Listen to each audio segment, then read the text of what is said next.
Nominated actress, you know her from the hit Twilight movies and the critically acclaimed film Up in the Air. Her new movie Scott Pilgrim vs. the World opens in theaters this Friday. Please welcome Anna Kendrick. Anna!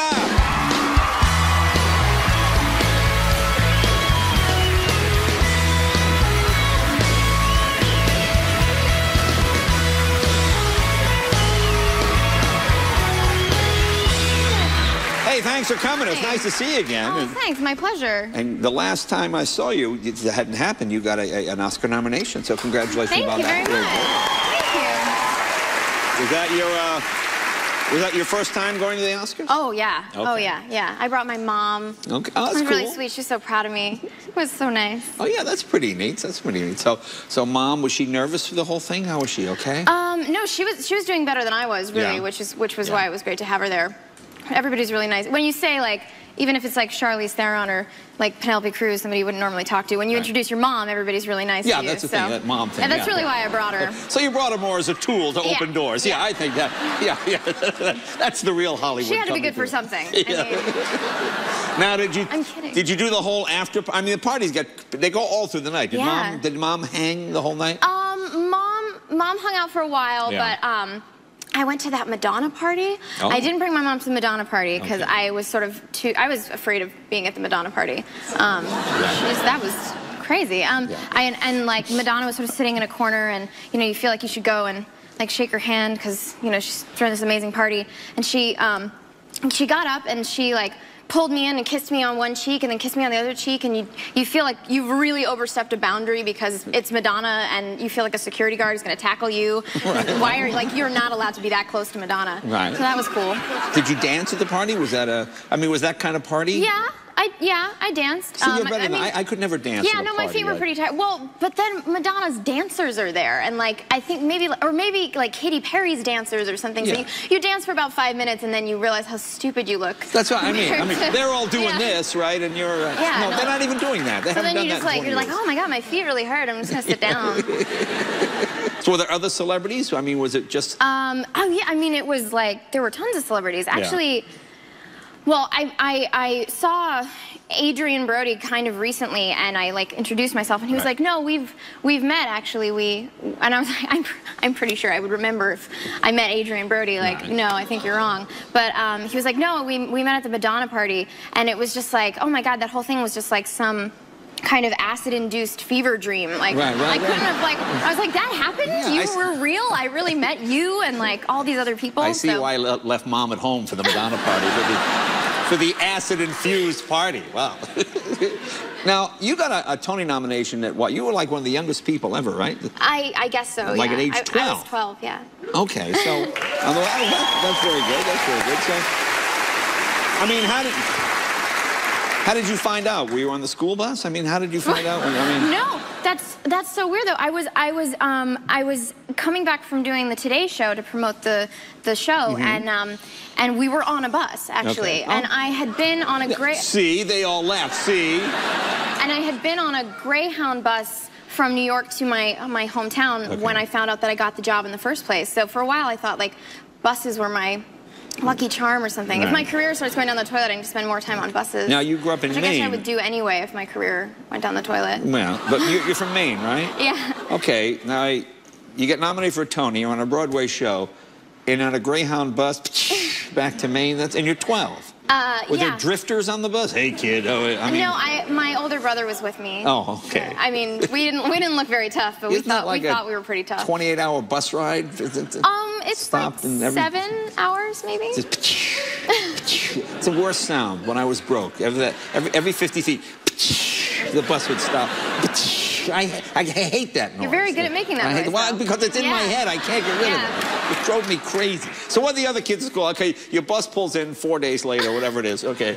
The other kids at school impressed by this? Oh, I don't know if they really cared. But they would sort of yell things at me in the hallway. Like I mean, kids are not very creative. They just yelled Tony at me. They're just like, hey, Tony. It's like, are you insulting me? Or I don't understand what's happening. And I know that New England attitude. Hey, you think you're cool, huh? Like, did you get that? You got Tony. No, I never got anything. Believe me, I didn't know.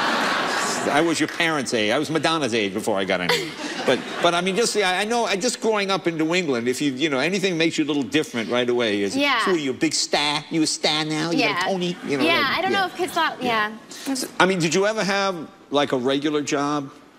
I did very briefly. Okay. Actually, like in the last few years, I'm really into baking. I'm really into pastries and stuff, yeah. and I went to a really like high-end pastry shop and sort of just went in and asked if I could work there for 2 weeks, and they said yes. Okay. So now let me ask, when you go for a job in a pastry shop, do you mention I was nominated for a Tony? Do you bring the? I mean. No, I didn't. No, I didn't. I didn't bring a resume at all. I just sort of asked if I could, and they don't really let you. I wasn't like making the stuff. I was just working behind the counter. But when you work behind the counter, you have to talk to the customers about everything and recommend things, which I was pretty good at. But you have to try everything in the store beforehand. So I could do that. Yeah, it was amazing. But you don't look like you tried anything. Oh well, thank you. Well, I know, but I mean, no, wait, no. Awkward. No, wait, no, seriously. No, I have seen girls that work in pastry shops, all right? They make gospel singers look anorexic, okay? So, no. So, I think I know. So no, but that was obviously a big perk of working there. And I was good at the recommendation part, but not very good at the cash register. I was really bad at. And there was a guy who came in and bought a really nice cake, and I tried to charge him $700. It was like it was a $70 cake, and I was like, that would be $700. And he was like, I don't think it's that expensive. I was like, well, that's what the machine says, sir. So I think this machine's not lying to me. No, I don't think the machine's lying. Actually, sir. Oh, such an idiot. We'll take a break. With Anna when we come back.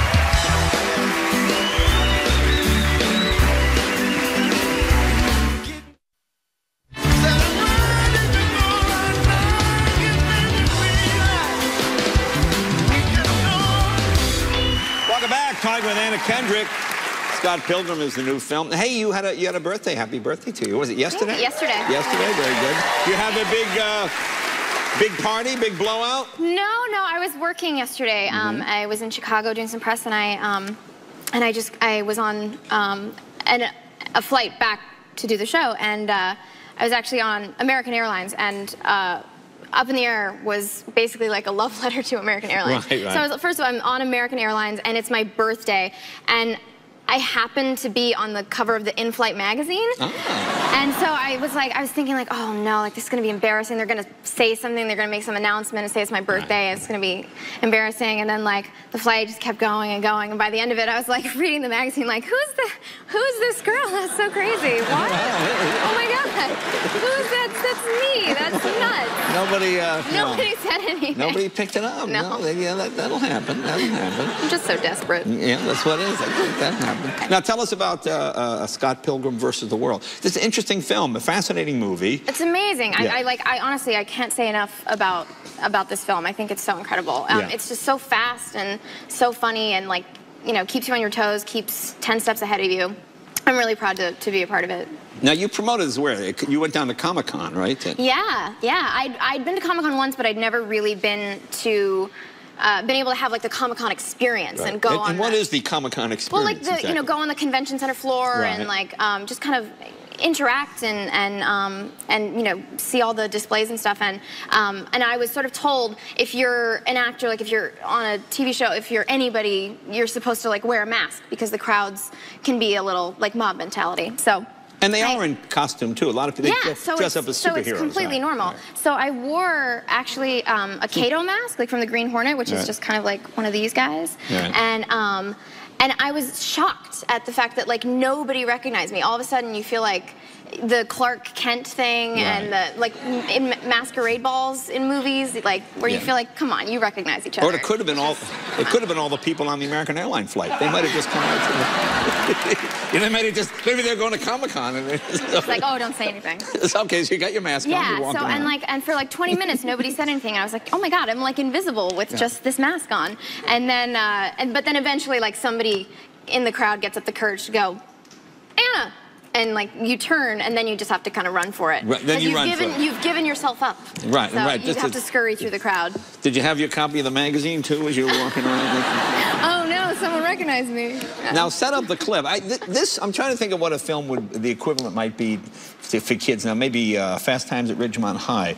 Yeah, that was like the cool young person's movie years ago. Yeah, I mean, it sort of reminds me of Ferris Bueller in a way, but stylistically it's totally different. It's so cool.